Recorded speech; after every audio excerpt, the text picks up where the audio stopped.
मान लीजिए आपके पास दो एल्गोरिथम है, algorithm 1 and algorithm 2। Algorithm 1 running time is equal to theta of n square and algorithm 2 running time is theta of n4, ठीक है ना। यानी ये आपका जो इसका रनिंग टाइम है वो क्वाड्रेटिक है और इसका रनिंग टाइम जो है वो n पावर 4 है। तो क्या हम ऐसा बोल सकते हैं कि algorithm 1 is faster than algorithm 2? क्या हम ऐसा बोल सकते हैं कि algorithm 1 is faster than algorithm 2? क्योंकि देखिए इसका रनिंग टाइम है थीटा ऑफ n स्क्वायर, इसका रनिंग टाइम है थीटा ऑफ n पावर 4, यानी इसका रनिंग टाइम ज्यादा होगा n पावर 4, क्योंकि ऑर्डर ऑफ ग्रोथ किसकी ज्यादा है? Order of growth n power 4 की ज्यादा है और order of growth n square की कम होगी। तो क्या हम ऐसा बोल सकते हैं कि एल्गोरिथम 1 फास्टर है क्योंकि इसका रनिंग टाइम कम होगा और उसका रनिंग टाइम ज्यादा होगा? तो क्या हम ऐसा बोल सकते हैं कि algorithm 1 is faster than algorithm? नहीं बोल सकते, ये इनपुट पर डिपेंड करेगा, ठीक है ना। हम ऐसा बोल सकते हैं for sufficiently large input, for sufficient large input algorithm 1 is faster than algorithm 2, यानी एल्गोरिथम 1 एल्गोरिथम 2 से फास्टर होगी for sufficient large input. Small input के लिए कुछ भी हो सकता है, स्मॉल इनपुट के लिए हो सकता है कि एल्गोरिथम 2 फास्टर हो और एल्गोरिथम 1 आपका स्लोवर हो, लेकिन सफिशिएंटली लार्ज इनपुट के लिए हम ऐसा बोल सकते हैं कि डेफिनेटली एल्गोरिथम 1 आपका फास्टर होगी क्योंकि इसका रनिंग टाइम कम होगा, क्योंकि इसका ऑर्डर ऑफ ग्रोथ कम है, उसका ऑर्डर ऑफ ग्रोथ ज्यादा है, तो वो आपका स्लो होगा और ये आपका फास्ट होगा फॉर सफिशिएंटली लार्ज इनपुट। ये बिग ओ, थीटा और ओमेगा, इन तीनों ही नोटेशंस में हम आपको ये बता चुके हैं कि यहाँ पर कांस्टेंट का इंपॉर्टेंट होता है, कांस्टेंट आपका इंपॉर्टेंट होता है क्योंकि बिग ओ, थीटा और ओमेगा इन तीनों ही नोटेशंस में कांस्टेंट आपका हिडन होता है, कांस्टेंट आपका हिडन होता है। तो कांस्टेंट का यहाँ पर बहुत बड़ा रोल है। मान लीजिए कि ये जो आप थीटा ऑफ n स्क्वायर तो देख रहे हैं, लेकिन ये मान लीजिए आपका होता 100 n स्क्वायर, है ना। ये आप थीटा ऑफ n पावर 4 तो देख रहे हैं, लेकिन ये मान लीजिए होता 2 इंटू n पावर 4, जहां पर 100 क्या है आपका कांस्टेंट और ये क्या है इसका ये 2 क्या है, 2 भी आपका एक कांस्टेंट है।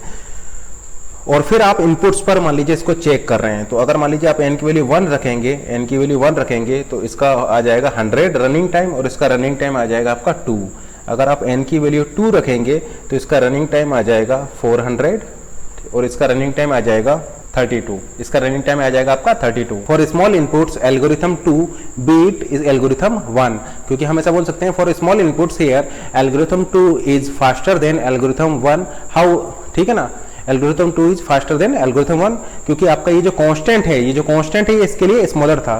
तो क्या हम वो इनपुट की रेंज बता सकते हैं जिसके के लिए एल्गोरिथम 2 आपका फास्टर होगी? बिल्कुल बता सकते हैं। देखिए ये एल्गोरिथम जो 2 है ये बीट करेगी एल्गोरिथम 1 को जब तक कि आपका ये कंडीशन सेटिस्फाई करेगी, 2 into n power 4 is less than equal to 100 n square. जब तक आपका ये कंडीशन सेटिस्फाइड रहेगी तब तक हम ऐसा बोल सकते हैं कि एल्गोरिथम 2 एल्गोरिथम 1 को बीट करेगी, तो हम ऐसा बोल सकते हैं कि एल्गोरिथम 2 आपका फास्टर होगी इस रेंज में। जो इसको आप सॉल्व भी कर सकते हैं, यानी √50 से अगर आप n की वैल्यू लेस ले रहे हैं देन एल्गोरिथम 2 आपका फास्टर होगी।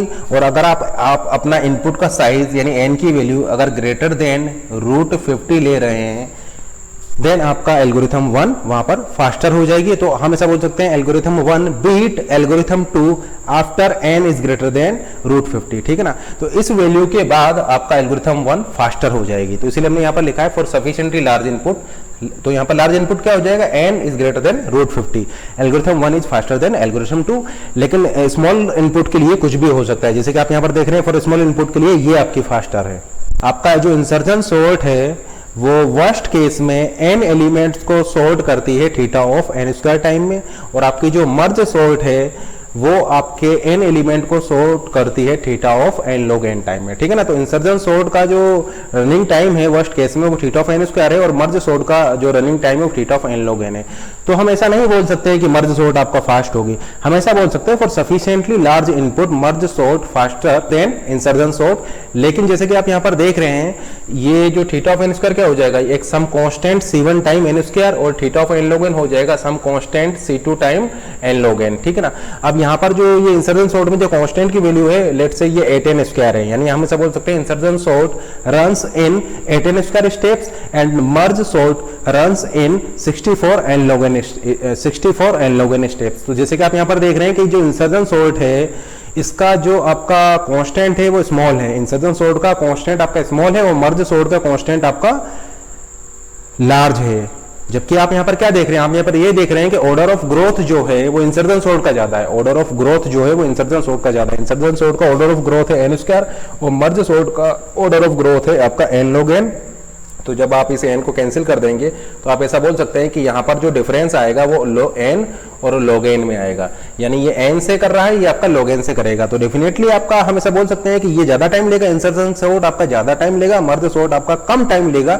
लेकिन ये क्लेम हम कर सकते हैं for sufficiently large input, small input के लिए कुछ भी हो सकता है। तो हम ऐसा बोल सकते हैं insertion sort is faster then merge sort for small input size.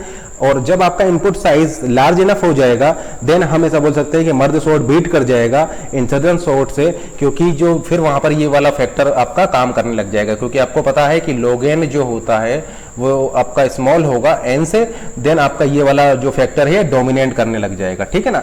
तो जैसे कि आप यहाँ पर देख रहे हैं स्मॉल इनपुट्स के केस में कांस्टेंट डोमिनेट करेंगे, और जब आपका सफिशिएंटली लार्ज इनपुट होगा तो फिर ये ऑर्डर आपका मैटर करेगा। तो ऑर्डर ऑफ ग्रोथ आपका मैटर करेगा आफ्टर सफिशिएंटली लार्ज इनपुट, ठीक है ना। तो जैसे कि यहाँ पर देखिए ये रनिंग टाइम है इंसर्जन सोर्ट का और ये रनिंग टाइम है मर्ज सोर्ट का। तो इंसर्जन सोर्ट बीट करेगी मर्ज सोर्ट को, यानी इंसर्जन सोर्ट का रनिंग टाइम कम होगा, मर्ज सोर्ट का रनिंग टाइम ज्यादा होगा, जब तक कि आपकी ये कंडीशन सेटिस्फाइड रहेगी। इसका मतलब आप ऐसा बोल सकते हैं कि अगर आपका इनपुट 2 से लेकर के 43 तक है तो उस केस में बेटर ऑप्शंस हैं कि आप इंसर्जन सोर्ट को अप्लाई कीजिए, मर्ज सोर्ट को वहां पर अप्लाई ना कीजिए। और अगर आपका जो इनपुट का साइज है वो अगर ग्रेटर देन 43 है, इनपुट का साइज जो आप ले रहे हैं वो ग्रेटर देन 43 है, देन डेफिनेटली आप मर्ज सोर्ट को यूज कर सकते हैं, क्योंकि फिर वहां पर ये ऑर्डर ऑफ ग्रोथ मैटर करेगा। ये ऑर्डर ऑफ ग्रोथ इसका कम है तो इसलिए ये एल्गोरिथम आपका फास्टर होगा। तो यही रीजन है कि आपने देखा होगा कि आप जो सॉर्टिंग एल्गोरिथम अप्लाई करते हैं, सॉर्टिंग एल्गोरिथम जो आप करते हैं तो वहां पर बेस में हम इंसर्जन सॉर्ट को यूज करते हैं, ठीक है ना। जैसे कि मान लीजिए आप मर्ज सॉर्ट अप्लाई कर रहे हैं, तो मर्ज सॉर्ट आप अप्लाई कर रहे हैं और जब आपका इनपुट स्मॉल हो जाएगा, इनपुट आपका स्मॉल हो जाएगा, देन वहां पर हम बेस में इंसर्जन सॉर्ट को भी वहां पर अप्लाई कर सकते हैं। जैसे कि कोरमेन के आप कुछ कोरमेन में कुछ आपके क्वेश्चंस वहां पर गिवन है, तो कोरमेन में जो क्वेश्चंस गिवन है वहां पर क्या है कि वहां पर आपका टॉप लेवल पर वो अदर सॉर्टिंग को लगाता है, टॉप लेवल पर अदर सॉर्टिंग को लगाता है। और मान लीजिए डिवाइड एंड कॉनकोर आप अप्रोच यूज कर रहे हैं, तो टॉप लेवल पर आप किसी सॉर्टिंग को यूज कर रहे हैं और बेस लेवल पर प्रॉब्लम स्मॉल हो जाती है, प्रॉब्लम का साइज स्मॉल हो जाता है, देन वो वहां पर इंसर्जन सॉर्ट को अप्लाई करता है। क्योंकि जब आपका प्रॉब्लम का साइज स्मॉल होगा, जब आपका प्रॉब्लम का साइज स्मॉल होगा, देन वहां पर आपका इंसर्जन सॉर्ट बीट कर जाएगा मर्ज सॉर्ट को।